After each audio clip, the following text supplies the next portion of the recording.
En el siglo XV, España y Portugal eran las grandes potencias marítimas que se disputaban el control comercial y religioso del mundo.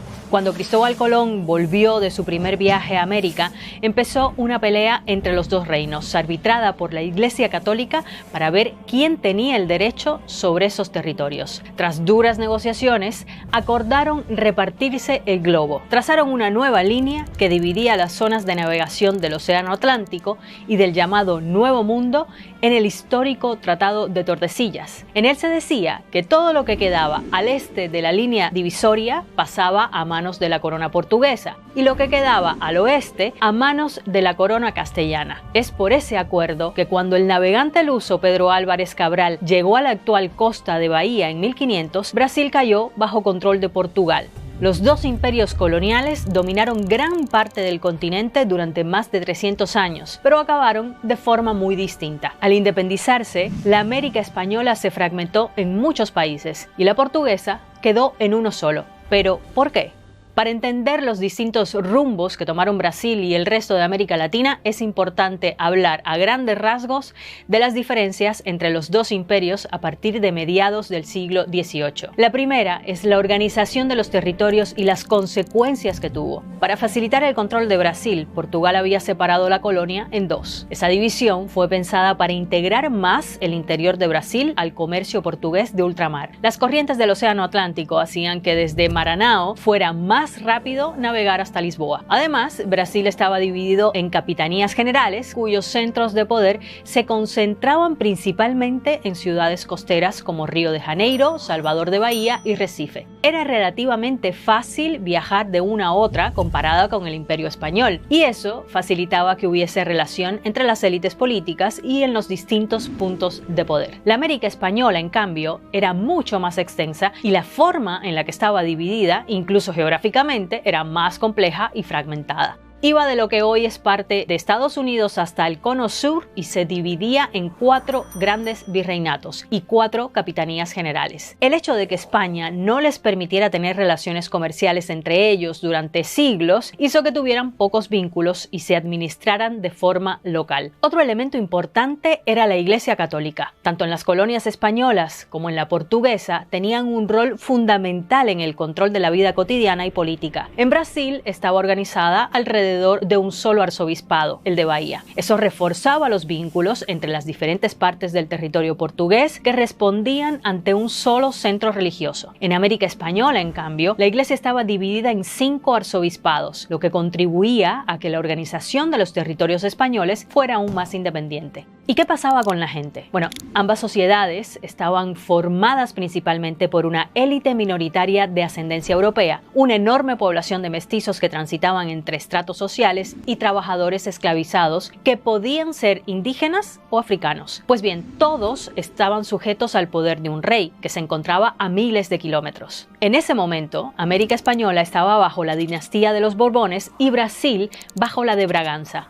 Otra diferencia entre las colonias eran las élites políticas y su relación con el poder local. En Brasil, el poder político de las élites estaba basado en el control de tierras por parte de una oligarquía terrateniente y en el aparato burocrático formado por jueces y magistrados. La corona portuguesa no permitía que se abrieran universidades en Brasil. Se cree que era una forma de control intelectual, una manera de evitar que eso fuera un germen de demandas independentistas. Así que los burócratas se tenían que educar principalmente en Portugal, en concreto en Coimbra.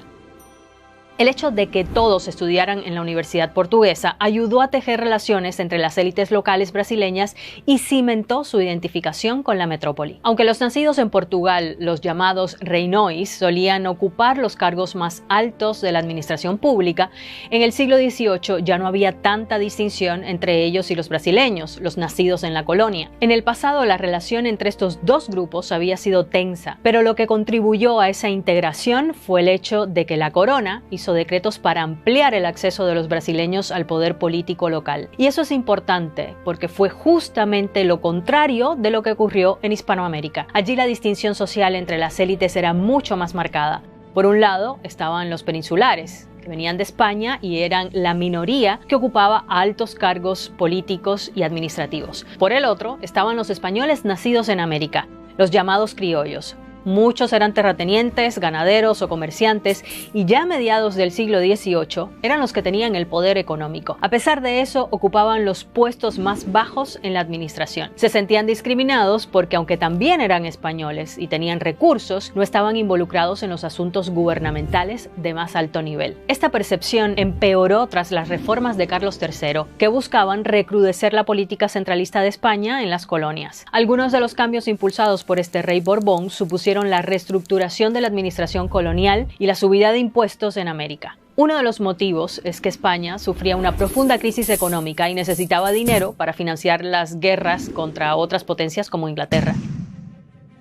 Esto aumentó la indignación de los criollos, que veían la corona como un lastre que se dedicaba a expoliar sus ganancias. Además, con estas reformas, y al contrario de lo que pasó con Brasil, los criollos también empezaron a perder sus puestos en la administración local a favor de los peninsulares. Este contexto favoreció la toma de conciencia de las élites criollas, que serían las que más tarde liderarían las guerras de independencia. Durante estos años también empezaron a circular en el continente las ideas que cuestionaban la autoridad de las monarquías europeas y de la Iglesia, promovidas por las guerras de independencia en Estados Unidos y en Haití y por la Revolución Francesa. Y en ese escenario, las guerras napoleónicas fueron un punto de quiebre en la relación entre las coronas de la península ibérica y sus colonias americanas. Empecemos por lo que pasó en la colonia portuguesa, que a estas alturas ya había sido unificada en un solo territorio, Brasil.